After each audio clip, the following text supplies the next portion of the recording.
Bepanthen kremi yuzingizni oqartiradi. Ha, siz to'g'ri eshitdingiz. Assalomu alaykum.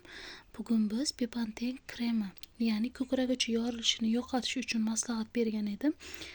Bugun esa bu yuzni oqartirish xususiyatiga ega ekanligini eshitib qoldim va sizlar bilan bo'lishishni xohladim. Bepanthen kremi asosan o'lgan hujayralarni o'rniga yangisini tiklab berish xususiyatiga ega. Shu sababli yuzdagi dog'larni ochartirib, rangingizni oqartirib berish xususiyatiga ega. Buni kechasi surib yotsangiz juda ham foydali. Haftasiga 3 kun ishlatsangiz bo'ladi.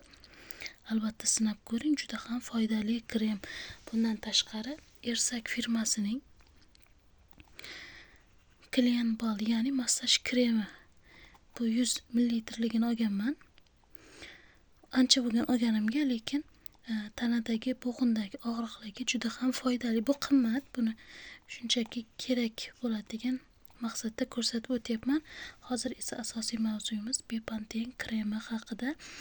Buni yuzingizni yaxshilab yuvasiz.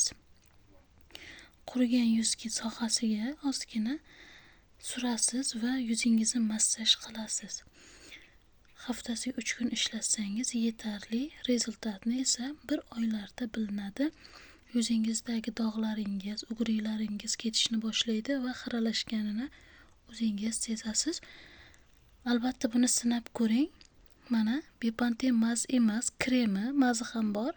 Undan olmang.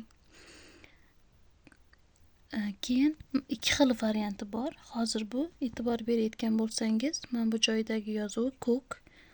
Yana bittasi bor, shu yerda qizg'ish ranglisi chaqaloqning rasmi tushirilgani bor. Undan emas, mana shundan oling. Bu yaxshiroq ta'sir qiladi.